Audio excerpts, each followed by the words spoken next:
Hi, welcome to the Accelerating Operational Performance Podcast. I'm Greg Schenkel, President of Unique Training and Development and Frontline Leadership Systems. And you know our mission here. It's to make your career progress faster, your projects go quicker. And we do that by interviewing some amazing guests. I'll also say that today's episode is brought to you by our new Site Leader Development Program. And the Site Leader Development Program is really geared for plant managers, distribution center managers, and other senior leaders on how to effectively empower and hold accountable all the people in the organization who are supposed to be running the business so that the more senior leaders can focus on longer term and higher value activities. So if you're interested, of course, reach out to us through our website at uniquedevelopment.com. My guest today is a colleague of mine who I've known for several years. We're actually in very similar businesses, but as I like to say, she really trained some of the brightest minds in her field of training frontline leaders in biotech. And so let me introduce our guest to you today, and I want to do her justice, so I'm going to read some of it. Our guest today is Gwen Acton. Or Dr. Gwen Acton, I could say. And Gwen Acton, PhD, is the CEO of Vivo Group, a firm that partners with R&D organizations to transform brilliant technical experts into high-impact leaders. Dr. Acton has worked with more than 5,000 leaders across the science and technology sector, from Fortune 100 corporations and companies to innovation-driven, mid-sized companies and research institutes. She is the author of the newly released, yay, it's out, Leadership for Scientists and Engineers, which is a practical guide for technical experts who want to improve their leadership skills. She holds a doctorate in biology from MIT, no slouch there, where she worked in a Nobel Prize-winning lab and has served as a faculty member at Harvard University. Gwen, it's fantastic to have you join us. Welcome to the podcast. It's great to be here, Greg. Yeah, so Looking forward to it. Well, Gwen and I are also fellow members of an association of learning providers, and certainly I've enjoyed over the years, Gwen, bouncing ideas back and forth in terms of how we run our businesses.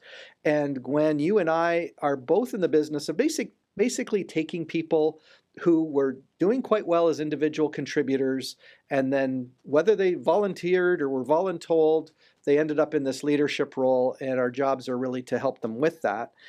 Oh, by the way, I should mention, if anyone needs to reach out to Gwen, first of all, the book is excellent. I had a chance to get a preview copy. It's now out and available on Amazon. Again, the name of the book is Leadership for Scientists and Engineers by Dr. Gwen Acton, and you can find it on Amazon. It's tremendous. If you need to reach Gwen, of course, you can do that through her website at vivogroup.com, and on LinkedIn, just search for Gwen-Acton, and you can find her on LinkedIn. So Gwen, first of all, I know writing a book is not an easy task, and I know you worked really hard on this one, and it is really well written. I'm not just saying that because you're a guest on the podcast. It was really, really well written. I said to my wife, Robin, as I was reading it, I said, I wish I wrote this book, and I told you that in an email. So what is it that inspired you to write this book in the first place? Oh, thanks for asking, Greg. So I've been doing leadership development for scientists and engineers for over 15 years, and I started to see some patterns that kept coming up over and over again. And I also saw, a couple of the patterns, for example, is struggling with delegation, needing to delegate, but then fearing that it won't be done well or not enough time to delegate. And then many of the managers ending up being micromanagers, something that no one likes micromanagers, but they ended up being micromanagers because they didn't have the tools to do it any other way, or they avoided giving feedback simply, again, because they didn't have the tools to do it.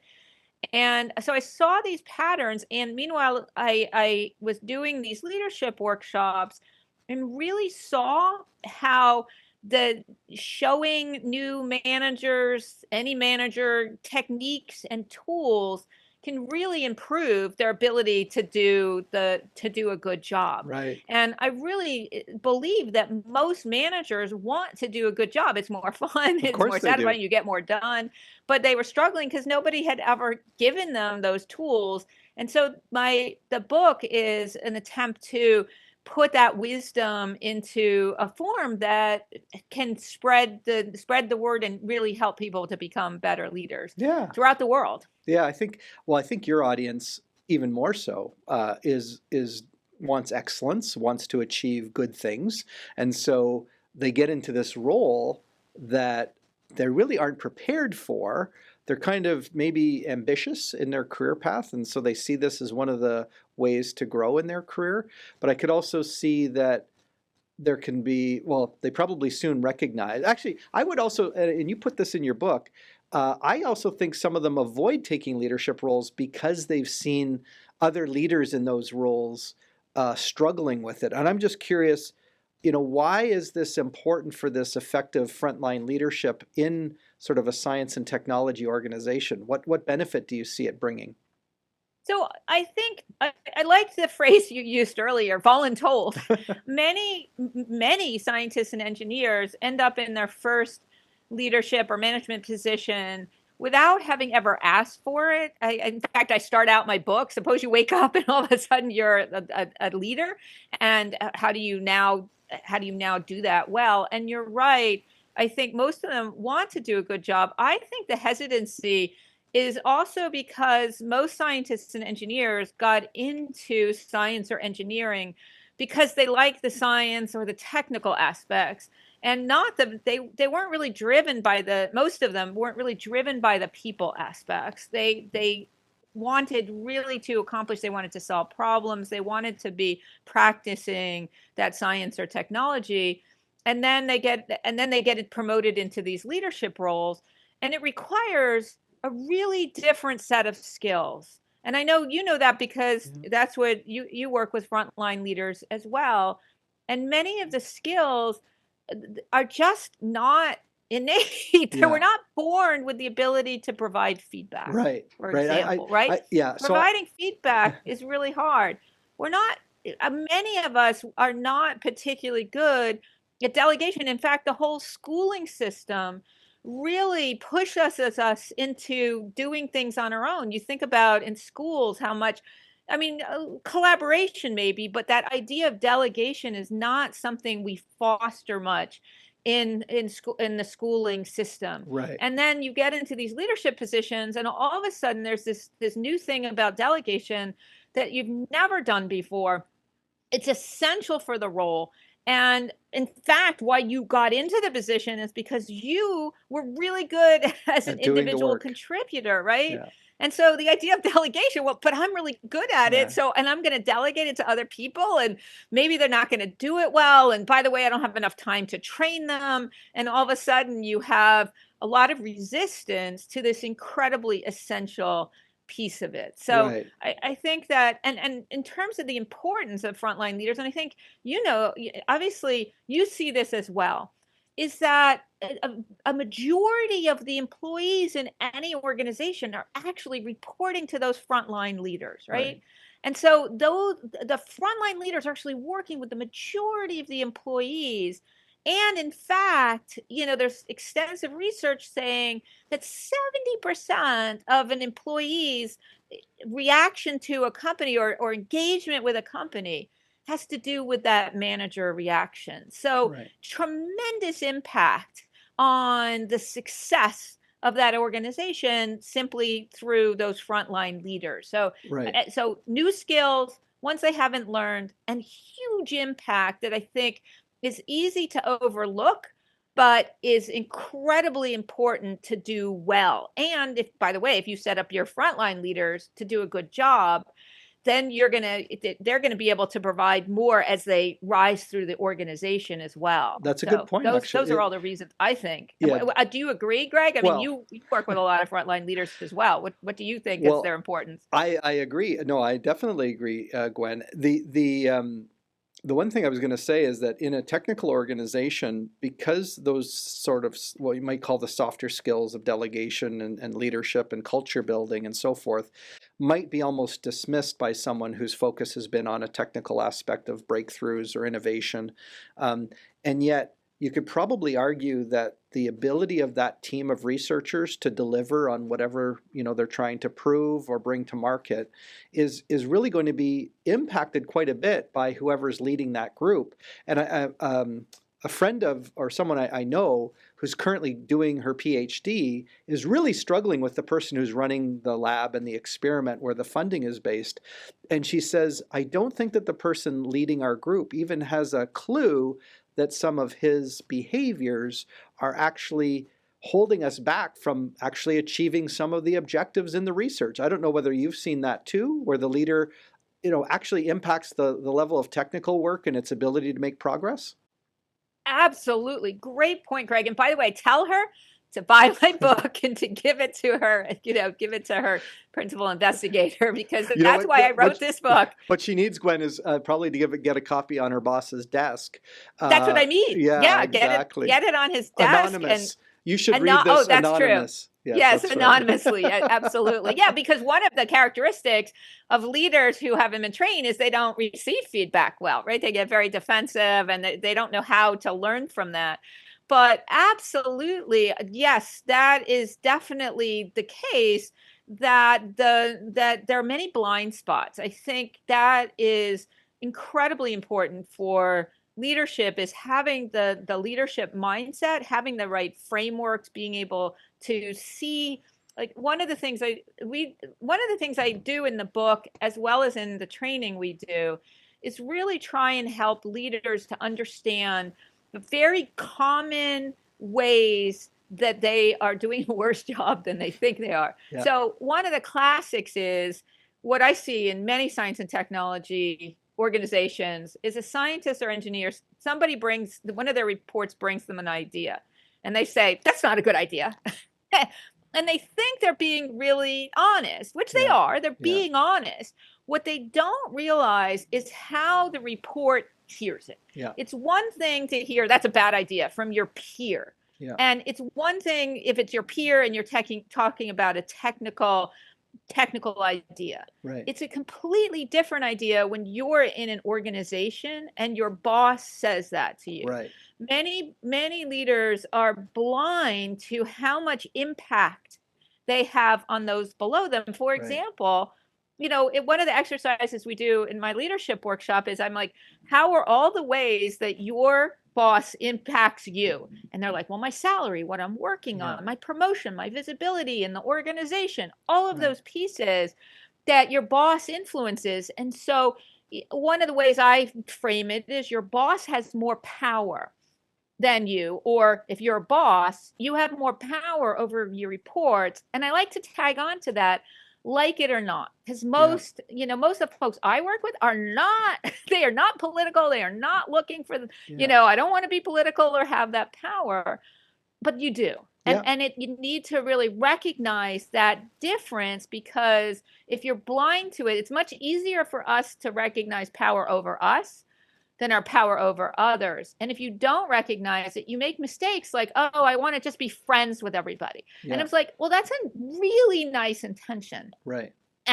But the problem is that you're not. You're right. Not friends, you're impacting their salary, their career, their work, etc. And so there's that imbalance that makes it very hard to maintain a relationship, especially as groups get bigger. And so again, I think most of the mistakes that I see that leaders and managers make are with the best of intentions. They just, as you really astutely just pointed out, they just don't recognize what impact. I can see that in this young PhD candidate, that the leader, the boss, the manager, or the supervisor thinks he's being helpful by critiquing the work and that sort of thing, but doesn't realize that this is a young person who's trying to find their way and trying to get a little bit more context and a little bit more guidance and information and maybe a little encouragement and all these things that will eventually create that. Now, one of the things that I'm sure you've seen, and certainly this person brought to my attention, she said, I think people get in this mode of this is how they came up. They came up having to go through this PhD gauntlet, and they figured that everybody needs to just kind of toughen up and go through it. And there's a lot of industries like that, which is like, hey, we're not going to baby you. You're just going to be in the deep end. And yeah, I was brought to tears several times, and that's just how you get through it. And if you survive, then you get to be my job. And then your job is to make other people break into tears, which of course is not really the outcome that we're looking for. I was wondering if you could share like this idea of someone who does recognize this, either buys your book and gets some help by doing that, maybe takes one of your courses. What are some of the things you've seen people transform as a result of this new enlightenment? Oh, and so many different dimensions. And I just want to, that point about people lead the way they were led. The way I think about it is the blind leading the blind. Yeah. If that's all you know, then that's all, that's many folks, that's all they've seen is bad leadership examples. And that's how they've been trained. And like you said, they don't understand the impact it might have. And so I think that's incredibly important for resistance. I think another resistance to leadership, improving leadership skills, is it's much harder to measure. It's easier to measure, did this assay work or not? Or, you're in manufacturing plants, did this component, did it work or not? Right. Yeah. But when you are talking about leadership, we don't have the same sort of measurement tools. I mean, we can see there are many measurements where we can see a correlation. And I think just sometimes that companies and organizations don't realize that exists, that there actually is some nice data, though it can be, traditionally, it's been harder to see. But your question was, how can people benefit? Even what breakthroughs, more like what breakthroughs you've seen. Whether I mean, your book's just recently published, but you've been training on this for a long time. And you must have seen the light bulb go on in leaders who finally had this breakthrough moment and they changed the way that they were leading their teams. Can you just maybe illustrate an example?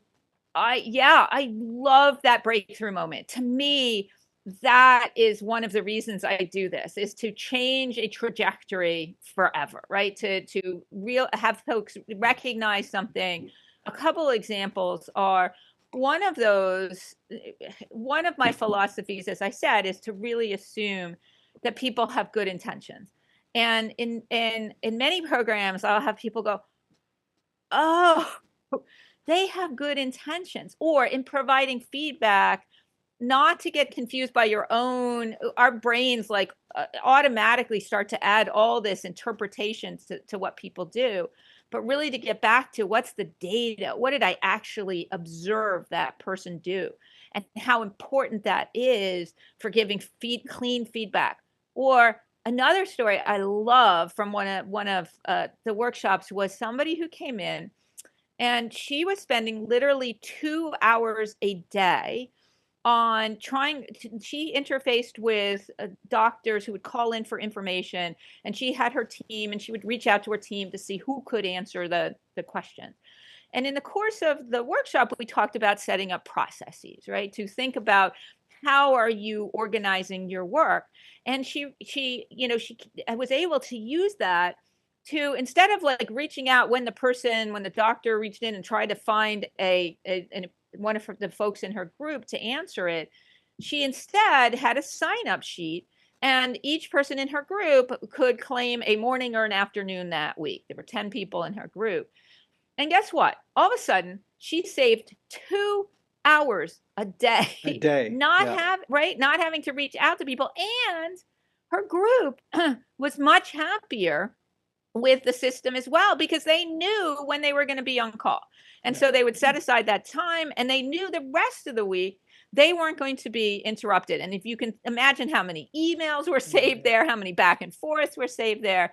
So that, when you talk about time, sometimes that can be a really quick win with people. Or running an efficient meeting. If you think about, if I can save one meeting a week, right? If I can cut out 1 hour-long meeting a week, because I realize it doesn't have a purpose, then it's not serving its function, or I don't need to be there, or I can get caught up some other way.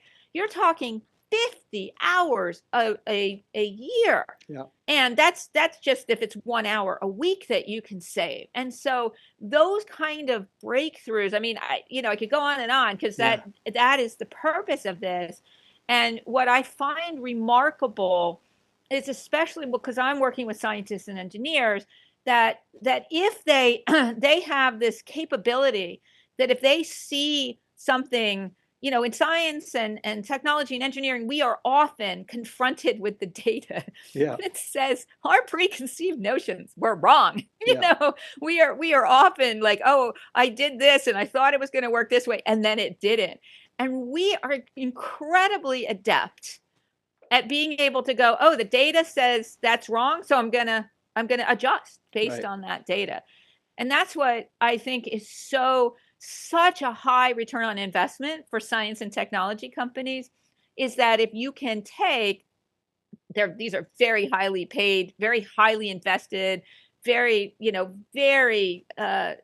brilliant folks. If you can get them to recognize some of these issues and that mindset piece, it's all of a sudden they go from here to there. Yeah. They're able to shift and really able to do things differently. Now, is everybody going to be a great leader? No, I think of it as like shifting the curve. You're able to shift the curve over to a certain extent because you're able to change how people think about things. So you're not going to make everybody a brilliant leader, but you can continue, if you follow up, if the organization support it, you can make dramatic changes. Actually, let me just add one more thing, because we have one aspect we have measured is confidence levels. And we can show after a single day of training that we have, oftentimes a twofold increase in confidence levels, right? We have people coming in out of a scale of 1 to 10, coming in at 1 or 2, really not confident about being able to give feedback or running a one-on-one or being able to delegate or all of these different fundamental skills. And at the end of the training, going from an average of, some folks at 1 or 2, an average of 4, all of a sudden up to an average of 8, right? With some folks at 10.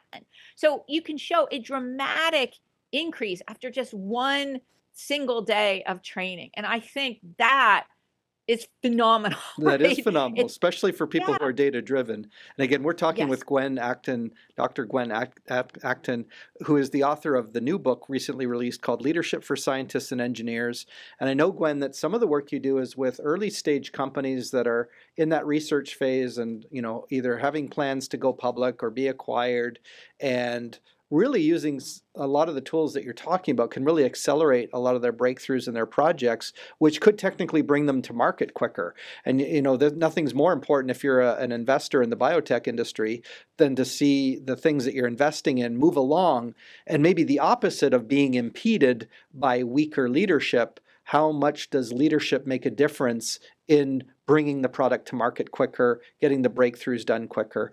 And the other thing that we probably don't consider enough is that the dynamics around developing leaders is a compounding investment, because it's not just helping that team at that moment, it's really actually setting the stage for a greater leadership at all levels as those people are trained and then they get promoted and other people are trained.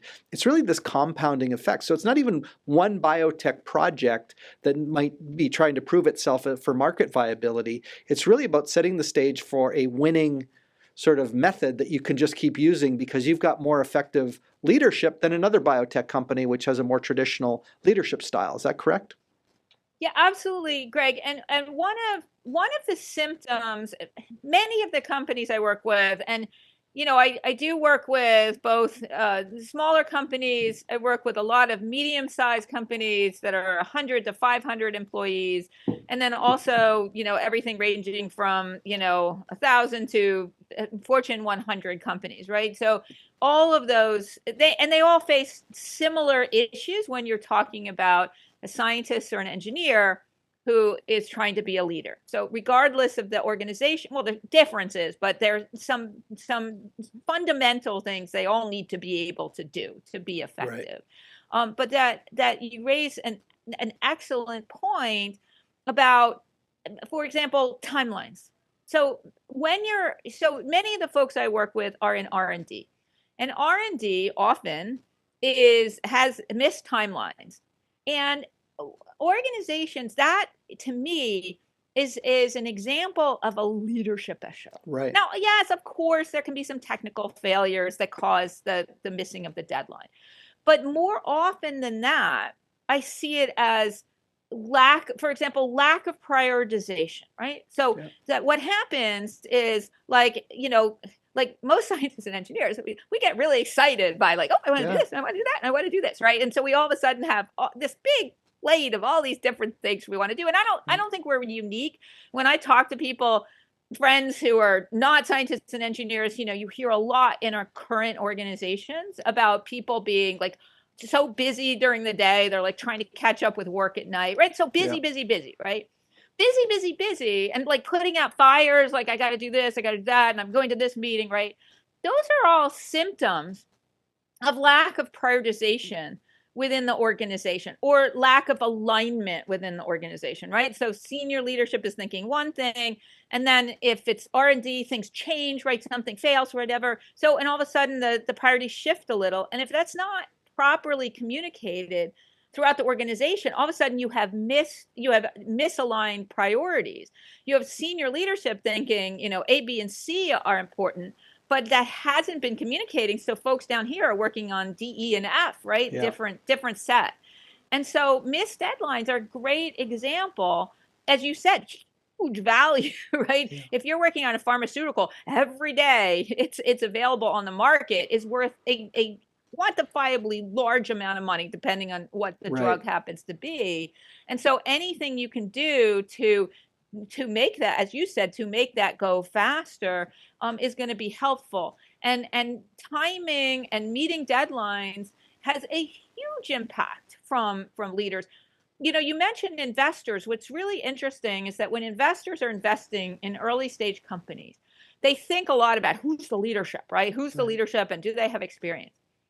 And then what happens is then the company starts moving along, and somehow the enlightened companies realize how important this is and how much more successful they're going to be. But some don't, and you see the consequences, right? You see them. I think they have higher rates of failure. I think they have longer timelines. Obviously, higher turnover. I mean, that's easy. That's been easily documented throughout the literature. If you don't have competent leadership, but lower engagement, right? And engagement is immensely important when you're talking about scientists and engineers, because they are incredibly self-motivated. So if you're not motivating them to be working on things, they'll do the work, but you're not going to get nearly the kind of productivity and performance as if they are fully engaged and really inspired. And I would argue, Greg, there's a lot.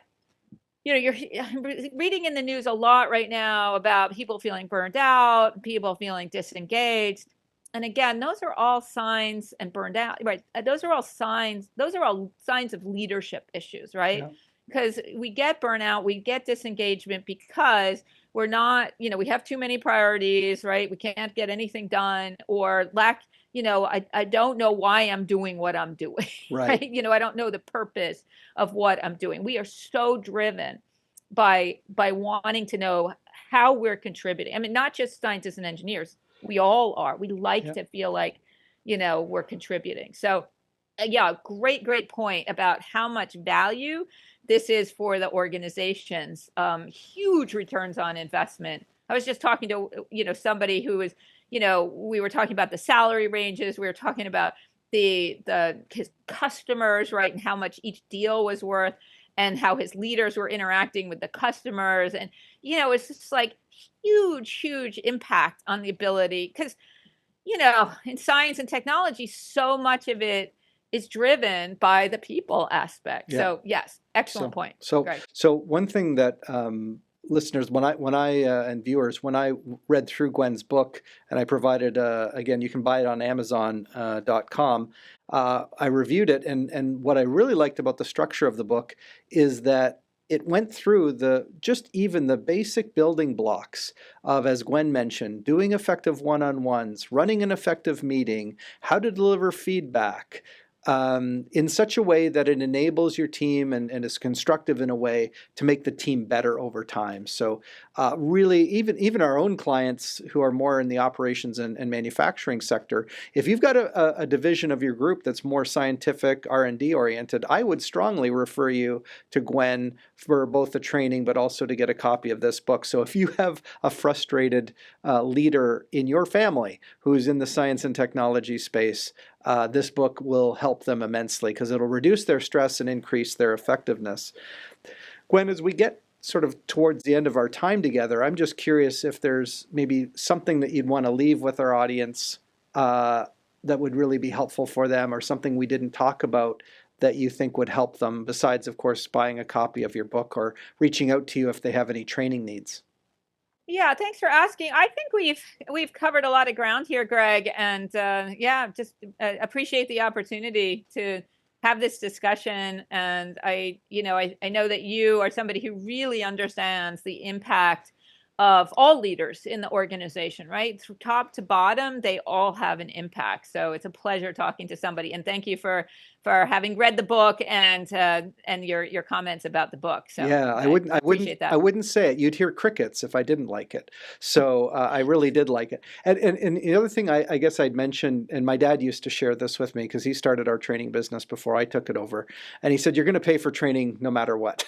You're going to pay for training whether you do it or you don't do it. If you don't do it, you're going to pay it through turnover. And the other thing about scientists and engineers, and Gwen, you know this, because they're so skilled, and job markets, ebb and flow from time to time, but they're generally portable, meaning if they don't like working in your company on your project, they can easily, probably, especially if they're good, they can get recruited to go somewhere else. And so you got to ask yourself, if you're saying, my leadership's okay, and the most brilliant people don't want to work for you anymore, then you're going to be left with less brilliant people getting more frustrated about deadlines being blown and the quality of the work. So this is something, if you're a leader in a technology space, you need to get a copy of the book. You need to talk to Gwen. Again, we've been talking with Dr. Gwen Acton, who is the author of the most recently released book called Leadership for Scientists and Engineers. You can buy it on Amazon. You can also reach out to Gwen at vivogroup.com and also on LinkedIn, Gwen Acton. So Gwen, thank you so much for being a guest on the podcast. It was a pleasure, Greg. Great to be here with you. And thank you for watching and being a viewer of our podcast. Remember, we do publish it on YouTube under unique.leadership is our channel on YouTube. We also, of course, publish it in audio format. We have a blog with lots of detailed information, including links to Gwen's website and places where you can purchase her book. Again, we only wish the best for you on your leadership journey. And if we can be of assistance to you, of course, reach out to us at uniquedevelopment.com. For now, this is Greg Schinkel signing off and wishing you a success on your leadership journey.